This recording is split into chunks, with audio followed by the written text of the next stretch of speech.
Let's talk a bit about your tweets. Even today, Elon, you tweeted this thing about George Soros. You basically... I said it reminds me of Magneto. This is like, calm down, people. This is not like made a federal case out of it. You also you said he wants to erode the very fabric of civilization, and Soros hates humanity. Like, when you do something like that, do you I think that's true. That's my opinion. Okay, but why share it?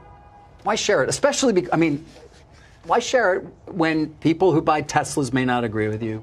Advertisers on Twitter may not agree with you.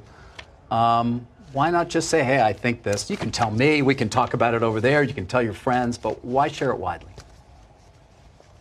I mean, this is freedom of speech. I'm allowed to say what I want. You absolutely are. But I'm trying to understand why you do, because you have to know it puts you in the middle of the partisan divide in the country. It makes you a lightning rod for criticism. I mean, do you like that?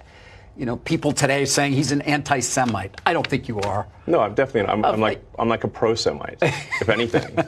I believe that probably is the case. Yes. But why would you even introduce the idea then that would be the case? I mean, look, we don't want to make this a George Soros interview. No, God, no. I don't want to at all. But what I'm trying even came up though in the annual meeting. I mean, do your tweets hurt the company? Are there Tesla owners who say, I don't agree with his political position and I know it because he shares so much of it? Or are there advertisers on Twitter that Linda Yaccarino will come and say, you got to stop, man. I can't get these ads because of some of the things you tweet.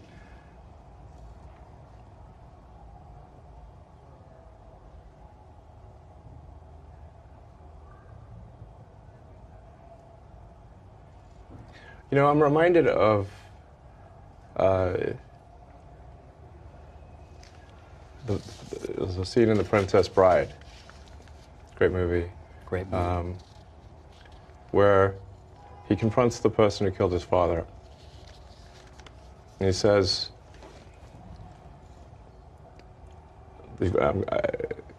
offer me money. Offer me power. I don't care. So you just don't care. You want to share what you have to say. I'll say what I want to say, and if the consequence of that is losing money, so be it. Okay. Elon Musk destroys yet another journalist. Mr. Reagan. There are a lot of reasons to like Elon Musk. He's a self-made billionaire who has innovated countless technologies. He brought us Tesla, the first really futuristic car line worthy of the 21st century. And perhaps most importantly, he single-handedly saved free speech on social media by buying Twitter. For many of us, we're fans of Elon Musk simply because he's not woke. During the COVID lockdowns, he tweeted, "Free America now." How can anyone not like that? But for me personally, I've always liked Elon Musk best because he's hilarious. He once posted that Joe Biden is a damp sock puppet in human form. After AOC posted a harshly critical tweet that seemed pretty obviously to be about Elon Musk, he responded, "Stop hitting on me. I'm really shy." That's a funny tweet. After creating his famous flamethrower company, he wrote, "The rumor that I'm secretly creating a zombie apocalypse to generate demand for flamethrowers is completely false." Now, I ordinarily hate puns, but the tweet, "Alcohol is a solution," that genuinely got a laugh out of me. In reference to the famous rumor about Catherine the Great, Elon Musk wrote, "Sew one button doesn't make you a tailor. Cook one meal doesn't make you a chef. But F one horse and you're a horse effer for all of history." It's kind of an old joke, but it's a good one. He famously posted a tweet declaring that his pronouns were prosecute and Fauci. After buying Twitter and putting free speech back onto the platform, Elon wrote, "Next, I'm buying Coca-Cola to put the cocaine back in." These are all gold, you guys. But perhaps the most epic tweet of all, a bit vulgar, but well worth it, he posted a photo of Bill Gates next to that new pregnant man emoji, and he wrote, "In case you need to lose a boner fast." I am so unprofessional. All right. Now, look, these aren't the most profound tweets on Twitter. Maybe it's, the humor's a bit junior high, whatever.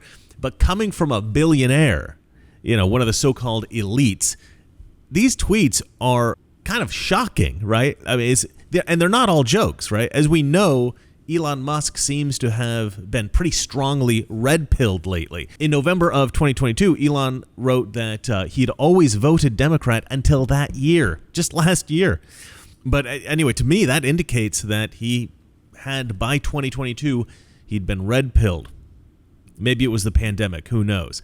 Now, he characterizes himself as staying in the same place politically, and the left moving more and more radical, so that now it appears that he's on the right. And, that is true. The left has gone crazy, but I do think that he's also woken up to a few things about politics lately that probably have changed his perspective. The Atlantic labeled Elon Musk a far-right activist. That was for the prosecute Fauci tweet. Yeah, so it's nice to see that he's pissing off all the right people. Because, Elon Musk is not supposed to be like this. None of the wealthiest Americans are. No one in that social class says these kinds of things, but Elon Musk does. And that's what makes him a legend. But yesterday, Elon Musk tweeted perhaps the most profound and controversial thing any famous billionaire genius could possibly tweet. He criticized George Soros. I'll tell you exactly what Elon Musk said, and it is hilarious in one moment. First, of course, I have to sell you something. There's no denying it. Gold is hot right now. Prices are soaring, and experts are predicting even more to come. Not so long ago, gold reached its all-time high of $2,069 per ounce. And now it's inching ever closer to that number once again.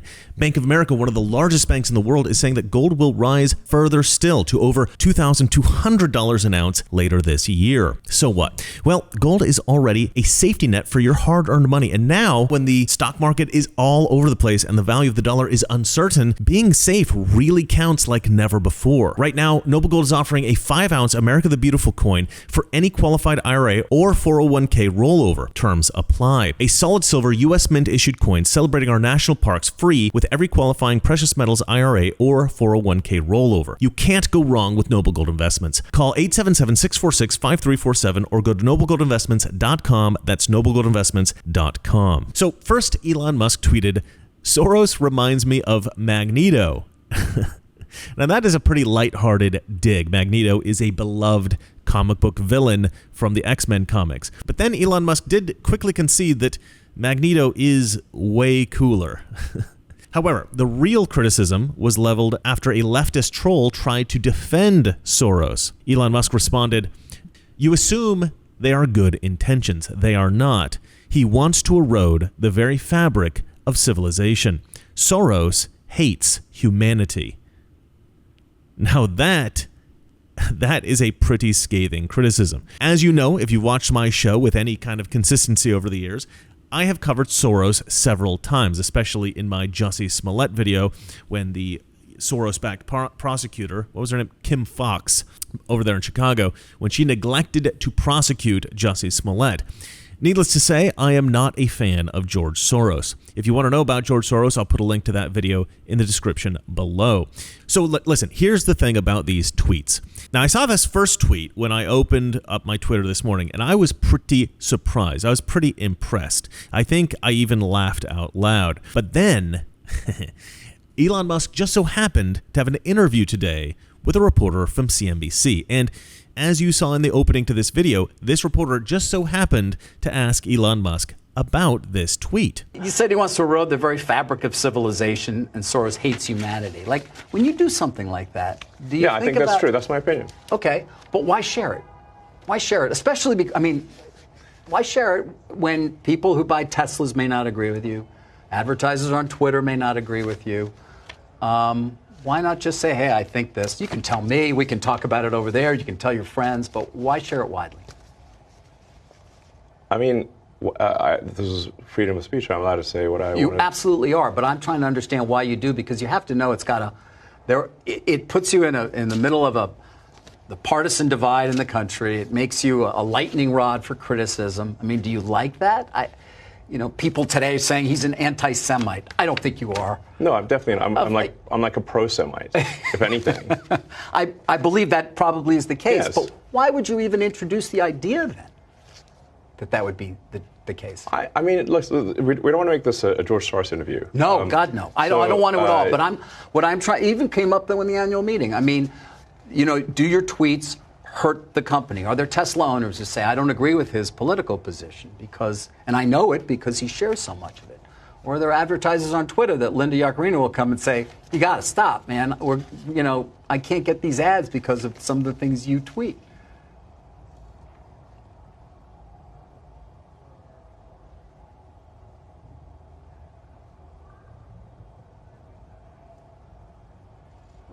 I'm reminded of the scene in The Princess Bride. Great movie. Great movie. Where he confronts the person who killed his father. And he says,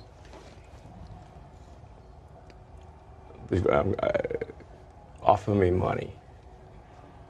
Offer me power. I don't care. So you just don't care. You want to share what you have to say. I'll say what I want to say, and if the consequence of that is losing money, so be it. Okay. Elon Musk's response here was epic. This is one of the most beautiful, elegant takedowns of a reporter ever. Now, the fact that this guy brings up the anti-Semitism thing is truly shameful. That guy should lose his job for that alone, honestly. Now, I looked into it, and there was one accusation of anti-Semitism in response to Elon Musk's tweet. It was from The New Republic, an unapologetically radical left political rag. They commented on the Soros criticism as a, quote, classic conservative anti-Semitic trope of blaming George Soros for everything. And this has always been the sort of auto-cue defense of George Soros. It doesn't matter how legitimate the criticism is, Soros defenders always throw out this absurd anti-Semitism accusation. It's absurd because the accusations against George Soros never have anything to do with him being Jewish. This anti-Semitism defense is just a kind of panacea for any and all criticism of the radical left billionaire activist. What's particularly bizarre about the anti-Semitism claim is that George Soros is not even Jewish. He is an avowed atheist.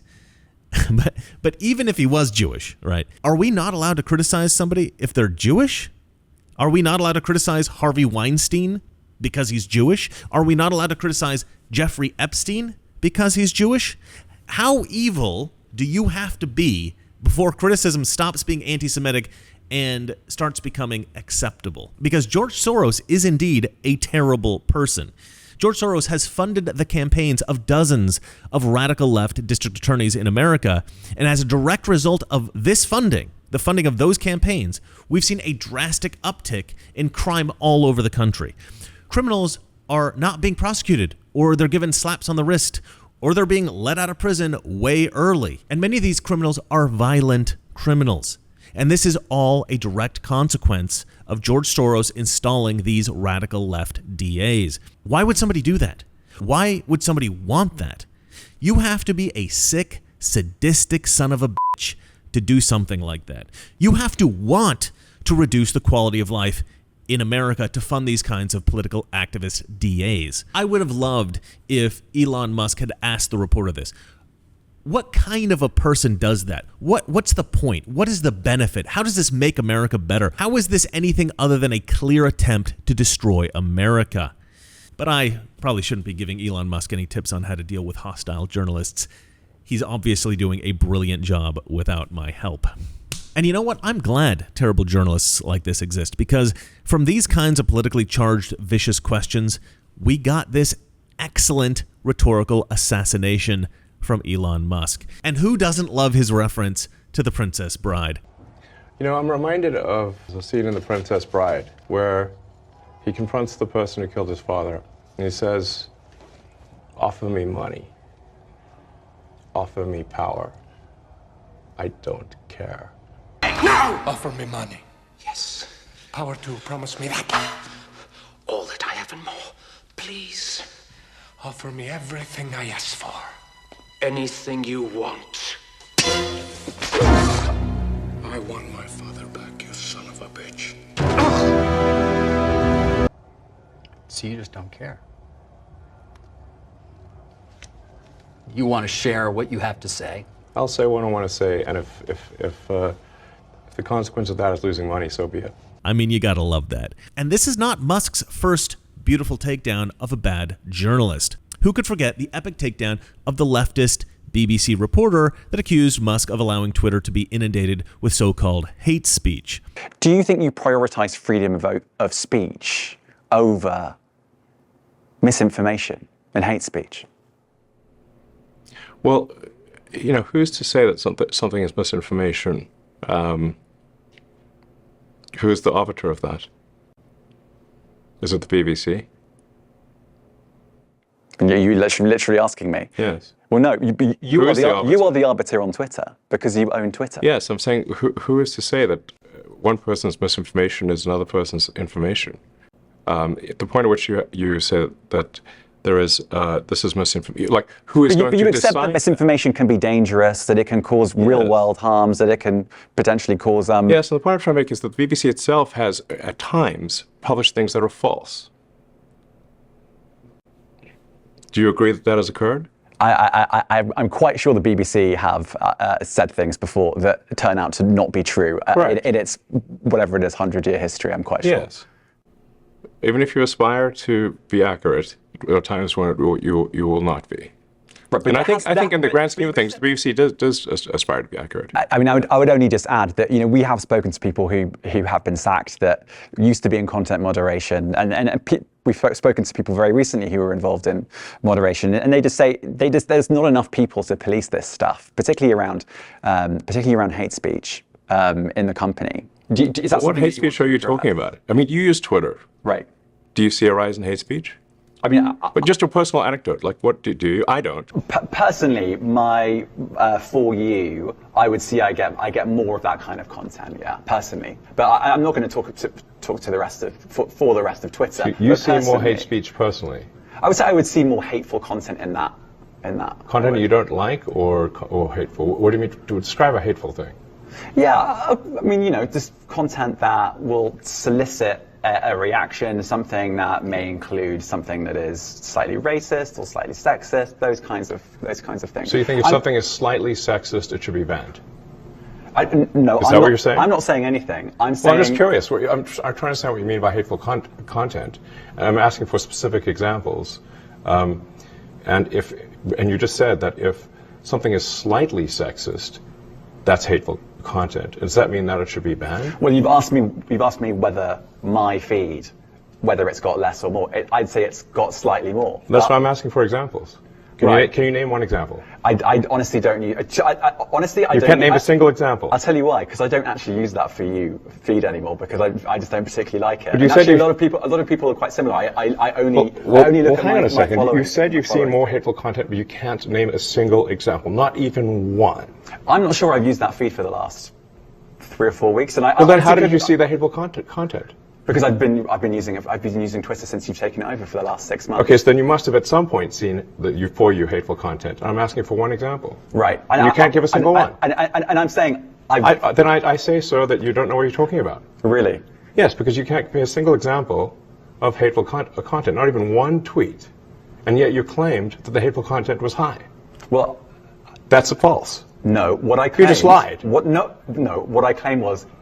There are many organizations that say that kind of information is on the rise. Now, whether it has on my feed or not, I mean, right, and literally if you look at something one. Like the Strategic Dialogue Institute in the UK, they will say that. So look, people will say all sorts of nonsense. I'm literally asking for a single example, and you can't name one. Right, and as I already said, I don't use that feed. But then how would you know that? I don't think this is getting anywhere. You literally said you experienced more hateful content, and then couldn't name a single example. Right, and as I said, that's absurd. I haven't actually looked at that feed. Then how would you know this hateful content? Because I'm saying that's what I saw a few weeks ago. I can't give you an exact example. Let's move on. We only have a certain amount of time.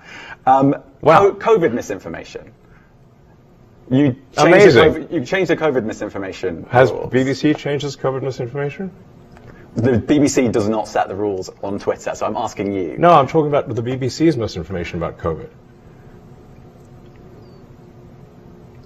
I'm literally asking you about, you changed the labels, the COVID misinformation labels. There used to be a policy, it then disappeared. Why do that? Well, COVID is no longer an issue. Does the BBC hold itself at all responsible for misinformation regarding masking and side effects of vaccinations, and not reporting on that at all? And what about the fact that the BBC was put under pressure by the British government to change its editorial policy? Are you aware of that? This is not an interview about the BBC. Oh, you thought it wasn't? I see now why you've done Twitter Spaces. I am not a representative of the BBC's editorial policy. I want to make that clear. Let's talk about something else. You want to talk about the BBC? You too. All right, let's talk about something else. You weren't expecting that. Let's talk about something else. Musk is dang good at cutting down these leftist journalists, and as is typical these days, it doesn't really take much, just facts and logic. Incidentally, I checked the BBC's broadcast of this video because I wanted to grab this clip for this video, and BBC cut that out of their broadcast. They'd never played that. I think the only reason we have that segment is because there was an agreement that Elon Musk could also post that to Twitter. So that's the only reason we have that bit. That would have been cut out. If that was just a BBC exclusive interview, we never would have seen it. It would never would have seen the light of day. These left-wing journalists, man, I tell you what. So this BBC guy, he claims that there's all this hate speech on Twitter, however he might define hate speech, but he can't produce one example. Then the CNBC guy, he implies that Elon Musk's criticism of George Soros is somehow wrong or even anti-Semitic, and he suggests that it might cost Elon Musk customers and ad revenue. So Elon Musk takes out the first guy just by asking a question, show me some evidence. Give me one example, right? That's it. Totally destroys the guy. Then the second guy, the CNBC guy, he takes down simply by maintaining his integrity. He says that he's not going to stop expressing himself just for increased revenue. He's not going to compromise his integrity for money. I just love that. Let me know what you guys think in the comments below, and be sure to subscribe to my new channel, The Alpha Critic, and watch my latest video on there. It's a good one. And remember, it's not that our liberal friends are ignorant. It's just they know so much. That is not so. Good night. Someone very profoundly once said many years ago that if fascism ever comes to America, it'll come in the name of liberalism. Fascism is private ownership, but total government control and regulation. Well, isn't this the liberal philosophy? The conservative, so-called, is the one that says, less government, get off my back, get out of my pocket. Let me have more control of my own destiny.